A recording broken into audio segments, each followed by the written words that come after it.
नमस्कार,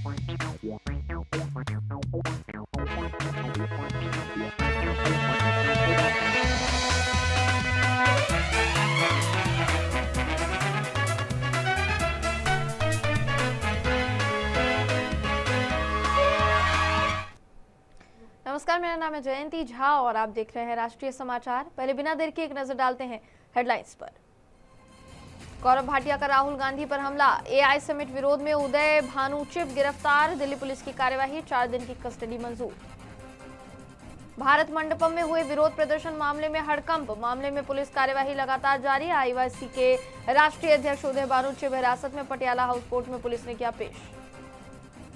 विजय सिन्हा बोले, बातचीत से सुलझेगा राजस्व कर्मियों का मामला, 31 मार्च तक परिमार्जन कार्य पूरा करने का लक्ष्य, हड़ताल से प्रभावित कामकाज को पटरी पर लाने का दिया आश्वासन। डोंबिवली के समर्थ कॉम्प्लेक्स पर फिर तोड़फोड़ का खतरा, कल्याण डोंबिवली नगर निगम का नोटिस, हजारों परिवारों में बेघर होने का डर, एकनाथ शिंदे का हस्तक्षेप, क्लस्टर स्कीम में शामिल करने की कोशिश। बिहार विधानसभा से पहले विपक्ष का हंगामा, दफेदार चौकीदारों पर लाठीचार्ज का मुद्दा उठा, रोजगार मांगने पर लाठी, सरकार पर तीखा हमला। गौरव भाटिया ने दिल्ली पुलिस द्वारा भारतीय युवा कांग्रेस के राष्ट्रीय अध्यक्ष उदय भानु चिप की गिरफ्तारी पर प्रतिक्रिया दी है और प्रतिक्रिया देते हुए कहा है कि ये विरोध प्रदर्शन भारत को शर्मिंदा करने की साजिश का हिस्सा था। उन्होंने आरोप लगाया कि एआई प्रभाव शिखर सम्मेलन के दौरान शर्टलेस प्रदर्शन किया गया, जिसके बाद पुलिस ने कार्यवाही की और अदालत से 7 दिन की रिमांड मांगी है। अदालत ने उदय भानु चिप को 4 दिन की पुलिस कस्टडी में भेज दिया है। भाटिया ने इस मुद्दे पर राहुल गांधी पर भी निशाना साधते हुए कहा कि देश का हर नागरिक संविधान का पालन करता है और विपक्ष के नेता को भी इसकी मर्यादा समझनी चाहिए। राहुल गांधी कर रहे हैं देश को शर्मिंदा, और देश को शर्मिंदा करने के प्रयास में ये खुद परत दर परत नंगे होते जा रहे हैं। किसी ने नहीं सोचा था, ना राष्ट्रपिता महात्मा गांधी जी ने सोचा होगा, ना भगत सिंह जी ने सोचा होगा कि एक दिन ऐसा आएगा, भस्मासुर राहुल गांधी जो कांग्रेस के कार्यकर्ता उसके इशारे पे नंगा नाच करेंगे, उनकी तुलना हमारे महात्मा गांधी जी से करेंगे, भगत सिंह जी से करेंगे। और राहुल गांधी जी अभी कुछ समय पहले तक तो आप नौटंकी करते हुए मोहब्बत की दुकान बता रहे थे, मैं मोहब्बत की दुकान लगाऊंगा। अब मोहब्बत की दुकान में नंगाई और बेशर्मी का सामान रखा हुआ है। आज की बड़ी खबर, अभी जब प्रेस वार्ता के लिए आ रहा था उससे कुछ क्षण पहले आई, उदय भान कांग्रेस पार्टी का जो यूथ विंग है उसका अध्यक्ष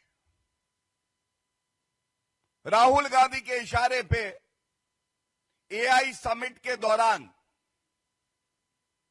जब पूरे विश्व की नजर भारत पे है, भारत का डंका पूरे विश्व पटल पर है, तब अपनी टी शर्ट उतरवाना, नंगे हो जाना, जिससे कि भारत की छवि धूमिल हो, ये कर रहे थे। बताया जाता है इनकी गिरफ्तारी हुई और दिल्ली पुलिस ने 7 दिन की पुलिस रिमांड मांगी थी न्यायालय से। अभी अभी न्यायालय का आदेश आया है। सारे तथ्यों को देखते हुए संविधान में अभिव्यक्ति की आजादी, विरोध प्रदर्शन करने का अधिकार, इसको ध्यान में रखते हुए 4 दिन की पुलिस कस्टडी स्वीकार कर ली है। आप भारत को नंगा करना चाहते थे राहुल गांधी जी, आज आप खुद राजनीतिक तौर पे पूरी तरह से नंगे हो चुके हैं।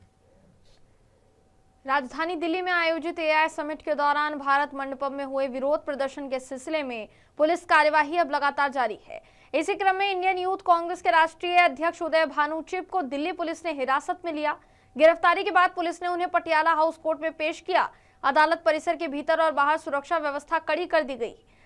साथ ही साथ एहतियातन पैरामिलिट्री बलों की भी तैनाती की गई थी। इस बीच कोर्ट परिसर के बाहर कांग्रेस समर्थकों की बड़ी संख्या देखने को मिली, जिससे माहौल काफी सक्रिय बना रहा है। इस पूरे मामले को लेकर कांग्रेस नेताओं की अलग अलग प्रतिक्रियाएं जो है वो सामने आई है। दिल्ली में एआई समिट के दौरान भारत मंडपम में विरोध प्रदर्शन के मामले में लगातार गिरफ्तारी हो रही है। वहीं अब इंडियन यूथ कांग्रेस के राष्ट्रीय अध्यक्ष उदय भानु चिब को दिल्ली पुलिस ने गिरफ्तार कर लिया है, जहां दिल्ली पुलिस ने कोर्ट में उदय भानु चिब को पेश किया। पटियाला हाउस कोर्ट के बाहर और अंदर सुरक्षा बढ़ा दी गई है। पैरामिलिट्री फोर्स को तैनात किया गया है। कोर्ट के बाहर बड़ी संख्या में कांग्रेस के कार्यकर्ता भी जमा हुए हैं। बहुत शर्म की बात है कि ये शांतिपूर्ण आंदोलन करने में भी आपको परेशानी होती है, तानाशाह को परेशानी होती है। तानाशाह को किसी ने आईना दिखाया तो वो उसको जेल डाल देगा। हम ये जानना चाहते हैं कि क्या पुलवामा के आतंकी सारे गिरफ्तार हो गए? क्या पहलगाम हमले के सारे आतंकी गिरफ्तार हो गए? क्या लाल किले ब्लास्ट के सारे आतंकी गिरफ्तार हो गए? एक टी शर्ट उतारने से आप इतना डर जाते हो, देश में आतंकी हमले हो जाते हैं और आप गिरफ्तारी नहीं कर पाते हो। ये इस सरकार की असलियत है। जम्मू कश्मीर से उमरअब्दुल्ला कहते हैं कि एलओपी का जो रोल है वो मुद्दा राहुल गांधी लीडर हैं, देखिए अंदर से सवाल उठ रहे हैं। कोई सवाल नहीं उठ रहे। पूरी कांग्रेस आज किसानों के साथ खड़ी है। पूरी कांग्रेस आज ट्रेड डील में जो समझौता कर दिया नरेंद्र मोदी ने, घुटने टेक दिए एक कायर प्रधानमंत्री ने, पूरी कांग्रेस आज देश के साथ खड़ी है। देश के प्रधानमंत्री ने लोकतंत्र में जो एक विपक्ष का दायित्व होता है, उन लोगों के खिलाफ तानाशाही चालू कर दी है। लोकतंत्र में आवाज उठाना हिंदुस्तान की परंपराओं का हिस्सा है। लोकतंत्र में प्रधानमंत्री की जो भाषा है वो शर्मसार करती है देश को। देश के प्रधानमंत्री कहते हैं कि कांग्रेस नंगी है पहले से, ये वर्ड है, ये देश के प्रधानमंत्री के है।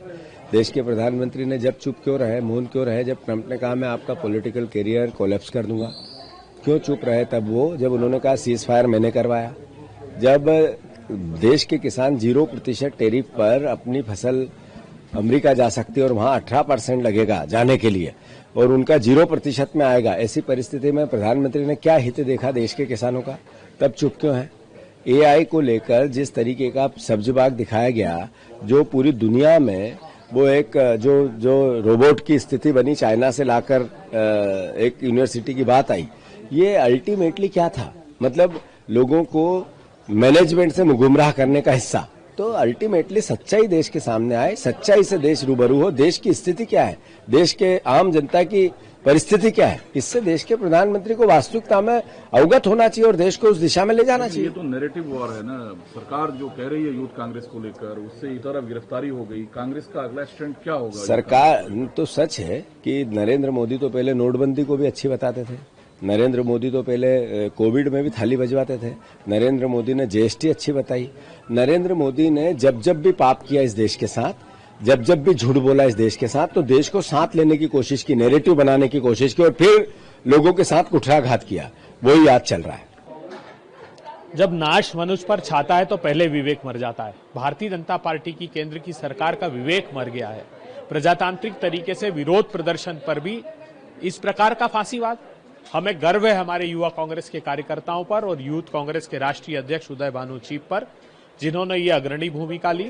भारतीय जनता पार्टी की केंद्र की सरकार ने किसानों की आमदनी को अमेरिका के आगे गिरवी रख दिया है। नौजवानों के उज्जवल भविष्य को अमेरिका के आगे गिरवी रख दिया है। फसलों को 0% टैरिफ पर अमेरिका को खुली छूट दे दी भारत में बेचने की, और हमारा डेटा जो अमूल्य संपदा इस देश की है वो भी इस ट्रेड डील के माध्यम से गिरवी रख दिया, जिस पर कांग्रेस का सारा नेतृत्व आंदोलित है। और हम फिर कहना चाहते हैं कि मोदी सरकार, तुम्हारी जेलों ने वो लोहा पैदा नहीं किया जो हमारे फौलादी इरादों को कैद कर सके। राजस्व विभाग की प्रेस वार्ता में डिप्टी सीएम विजय सिन्हा ने बताया कि प्रधान सचिव के साथ कर्मचारियों की बैठक हुई है और 8 महीने पहले भी इसी मुद्दे पर चर्चा की गई थी।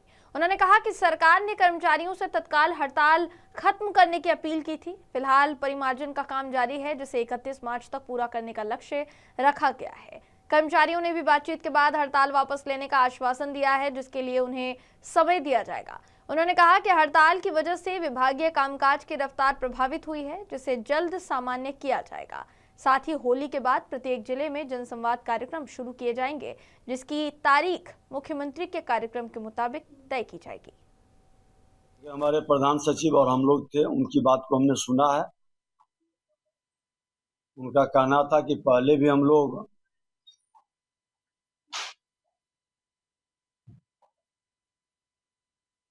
आठ महीना पहले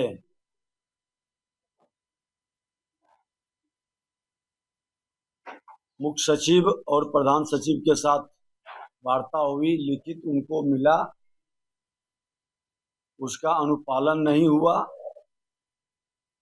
हमने कहा कि वो तमाम विषय को हम लोग देखेंगे, आप हड़ताल समाप्त करिए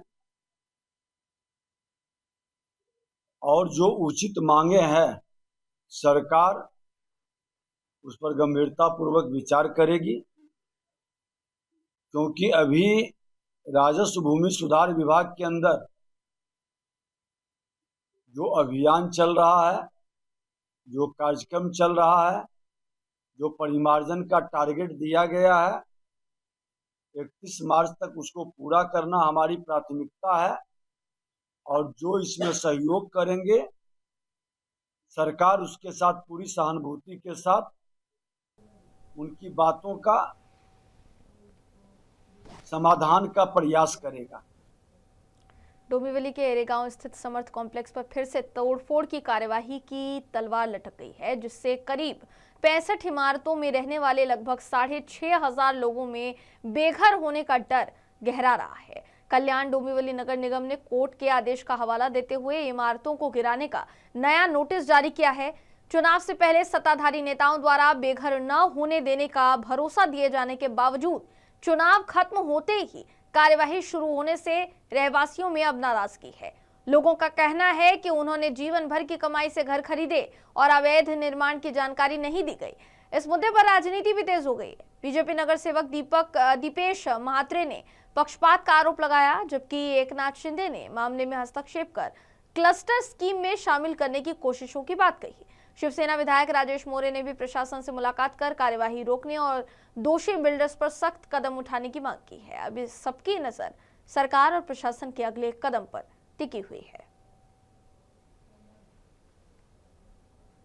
बिहार विधानसभा की कार्यवाही शुरू होने से पहले विपक्षी विधायकों ने दफेदार चौकीदारों पर हुए लाठीचार्ज का मुद्दा उठाकर जोरदार ढंग से प्रदर्शन किया। विपक्ष का आरोप था कि राज्य में रोजगार की मांग करने पर लोगों को लाठियों का सामना करना पड़ रहा है और ये सरकार की विफलता को दर्शाता है। उन्होंने सदन में इस घटना की निष्पक्ष जांच और जिम्मेदार अधिकारियों पर कार्यवाही की मांग की है, जबकि सरकार से रोजगार से जुड़े मुद्दों पर साफ तौर पर जवाब देने के लिए कहा है। अन्य मुद्दों पर भी विपक्ष के नेता बात करते हुए नजर आए। क्या कुछ कहते हुए दिखाई दिए, सुनिए। विधानसभा की कार्रवाई शुरू होने से पहले विपक्ष के तमाम जो विधायक हैं बिहार में बढ़ते लॉ एंड ऑर्डर और साथ ही साथ जिस तरीके से जो शराबबंदी है उसको लेकर लगातार जो विरोध करते नजर आ रहे हैं और तमाम जो राष्ट्रीय जनता दल के विधायक हैं वो विरोध करते रहा है। और ऐसे में मेरे साथ बातचीत करने के लिए एआईएम के विधायक मुर्शीद आलम जी हैं। अभी जो ऑनलाइन गेमिंग पर जो है सरकार का जो ऑनलाइन गेमिंग पर जो है प्रतिबंध लगना चाहिए, जो छोटे छोटे बच्चे जो हैं उसको ऑनलाइन गेमिंग पर निश्चित रूप से लगना चाहिए। ऑनलाइन जो गेमिंग है उसको तो देखिए पैसे उगाही का बच्चे का जो लत है वो बुरा होते जा रहा है, उसका असर भी गलत पड़ रहा है। एकदम निश्चित बंद होना चाहिए। बिहार में जो अभी आपराधिक घटनाएं बढ़ रही है, एक तरफ गृह विभाग के जो मंत्री हैं वो कहते हैं कि कहाँ आपराधिक घटनाएं होती है, आपसी विवाद में आपराधिक घटनाएं बढ़ रही है। कल ही जो है 2 परिवार के लोग को रिसेप्शन के दौरान मार दी गई। देखिए ये बात है कि आपराधिक घटना तो बढ़ ही रहा है। देखिए पर्याप्त मात्रा में पुलिस एक आदमी के घर पर बैठा नहीं सकती है। ये मामला बढ़ता रहेगा, चलता रहेगा। बाकी सरकार इन मामले में फास्ट ट्रैक चला करके सजा दिलाए तभी कुछ असर होगा। बिहार का खजाना खाली होने की बात आ रही है, क्या आपको लगता है कि सच में बिहार का जो खजाना खाली हो गया है? देखिए, इसमें हम ज़्यादा कुछ नहीं कहेंगे, लेकिन सरकार जो 10,000 दिया है वो गलत दिया था, वो समय नहीं देने का था, आचार संहिता के दायरे में था, ये गलत था। आचार संहिता के जो दौरान जो दिया गया वो जो है गलत दिया गया। तमाम जो विधायक हैं वो विधायक प्रदर्शन करते नजर आ रहे हैं, आपको तस्वीर दिखा रहे हैं, राष्ट्रीय जनता दल के विधायक हैं। और साथ ही साथ तमाम जो विधायकों का कहना है कि जो बिहार में जो तानाशाही का राज है वो तानाशाही का राज नहीं चलेगा। जिस तरीके से जो कोई भी आवाज़ उठाता है तो उसको पर पुलिस प्रशासन के द्वारा कार्रवाई की जाती है।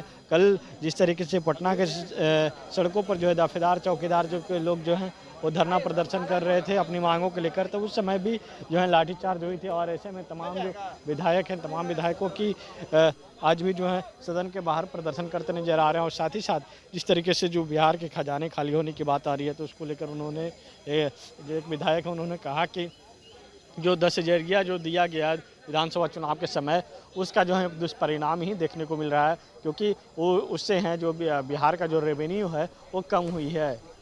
कैमरा पर्सन विकास चंद, विवेक रंजन, राष्ट्रीय समाचार, पटना।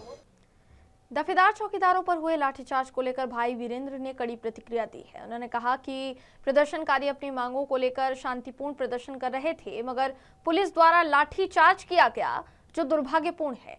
उन्होंने मांग की कि लाठीचार्ज के लिए जिम्मेदार पुलिसकर्मियों के खिलाफ कार्यवाही की जाए और उन्हें तत्काल निलंबित किया जाए। सरकार पर दबाव डाल रहे थे, सरकार उनकी मांग तो मानी नहीं और उल्टे उन पर लाठियां चलाने का काम किया।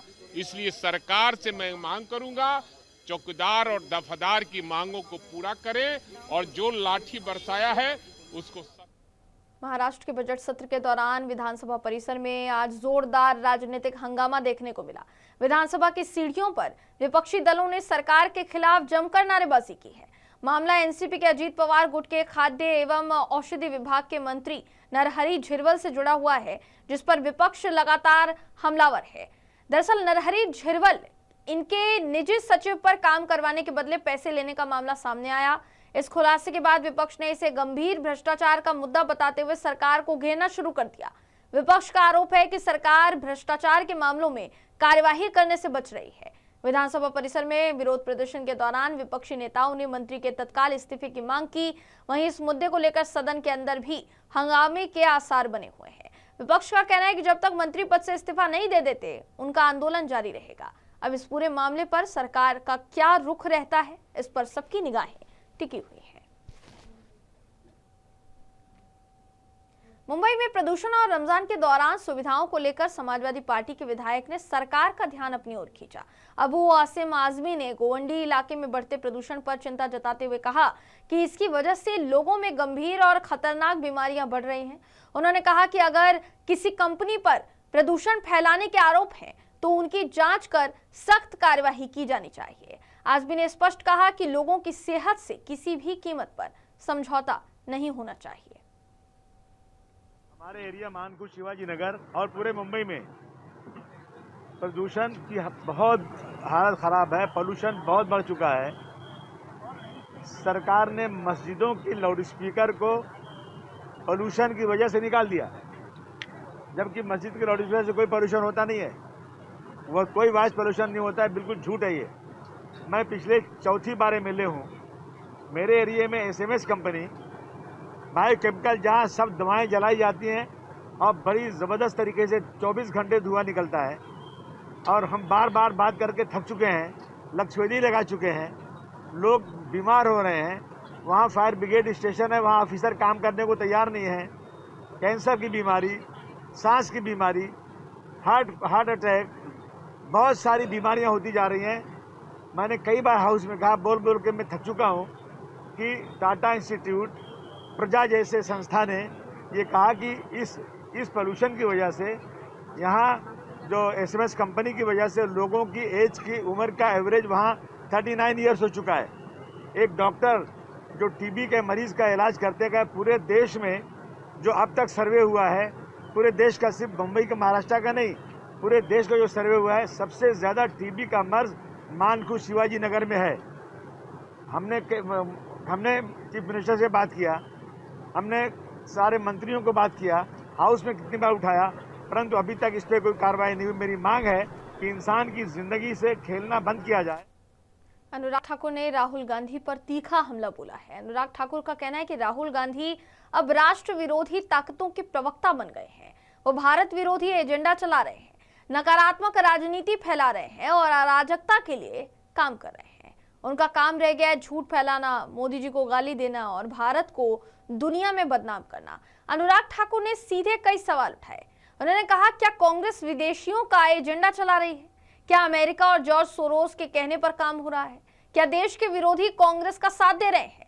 राहुल गांधी के नाम का नया अर्थ भी उन्होंने दे दिया। रा से रार, हु से हुड़दंग, ल से लफंगई।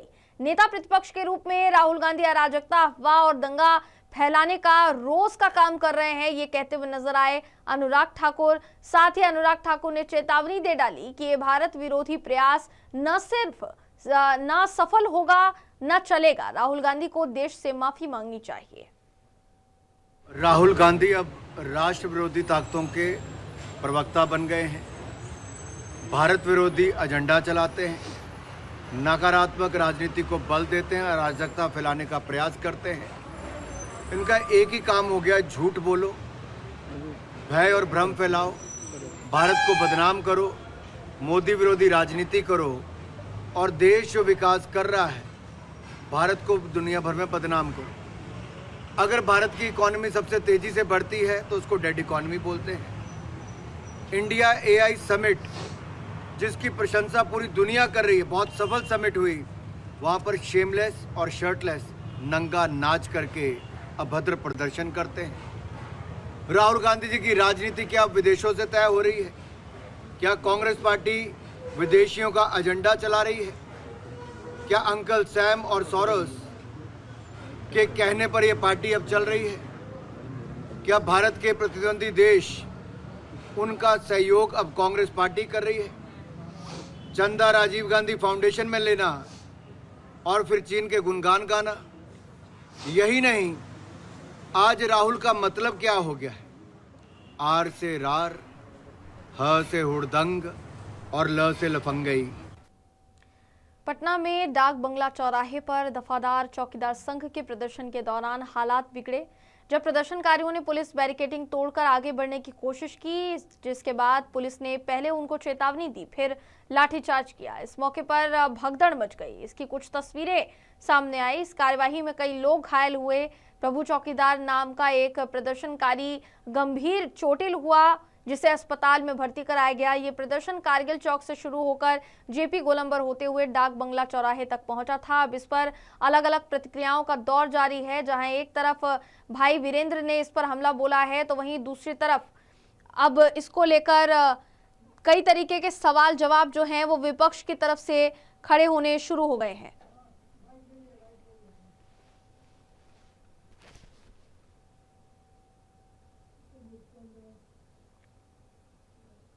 दिल्ली के कथित लव जिहाद से जुड़े एक मामले में पीड़ित परिवार ने लखनऊ पहुंचकर विश्व हिंदू रक्षा परिषद के अध्यक्ष गोपाल राय से मुलाकात कर न्याय की गुहार लगाई। परिवार का आरोप है कि लगभग 1 साल पहले उनकी बेटी की फेसबुक के माध्यम से जली सैफी नामक युवक से दोस्ती हुई थी, जिसके बाद वो उसके साथ चली गई। पीड़ित मां का कहना है कि उनकी बेटी घर से जाते समय जेवर और नकदी भी साथ ले गई थी। ये मामला दिल्ली के सिविल लाइंस थाना क्षेत्र से जुड़ा हुआ बताया जा रहा है। परिवार का आरोप है कि उन्होंने दिल्ली में कई अधिकारियों से शिकायत की, मगर अब तक कोई ठोस कार्यवाही नहीं हुई है। मेरी चाहिए। क्या है आपका पूरा मामला? मेरा पूरा मामला है, मेरी बेटी है, उसको लव जिहादी ने अपने बहला फुसला के उसको ले गया। उससे हिंदू बन के बात करता था। मैं बाद में पता चला कि लव जिहादी है, मोमडन है। उसके बाद क्या हुआ? उसके बाद वो कहाँ रखा है, मुझे ये चीज 1 साल हो गया, मुझे नहीं पता चला। बीच में फोन आया मेरी बेटी का, वो कह रही थी मैं नहीं रहूंगी यहाँ, मुझे मारता है पीटता है। वो आना चाहती थी लेकिन वो अपने उसको फोन तक उसको दे नहीं रखा है। अभी आपने वहाँ संबंधित थाने में कंप्लेन की? मैंने कंप्लेन किया, सब जगह में गई, कोई पुलिस भी मिली भी इसमें कुछ भी नहीं करती। मेरा 1 साल टाइम खराब किया, कहता आपका काम हो जाएगा। फिर कहता कि नहीं आपकी लड़की बालिग है, हम कुछ नहीं कर सकते। बताओ, सारे मिले हुए, हम कहाँ जाए? हमें यहाँ पता चला 1 साल के बाद, तब हम आए बड़ी उम्मीद लेके कि हमारा काम होगा यहाँ से। कितने साल पहले से? ये सब चल रहा था मामला? हमें एक बार पता चला। कितने कब से आपने इसके बारे में फिर संबंधित को बताया तो कोई कार्रवाई नहीं कर रहा था? कोई कुछ नहीं हुआ था। हम बहुत धक्के खाए, बहुत सब जगह मैं मुख्यमंत्री के पास भी गई थी, थाने गई, सब जगह मिल के आई, डीएम एसपी सबसे मिल के आ गई मैं। फिलहाल खबरों में बस इतना ही। खबरों का सिलसिला यूं ही जारी रहेगा। देश और दुनिया की तमाम खबरों के लिए देखते रहिए राष्ट्रीय समाचार।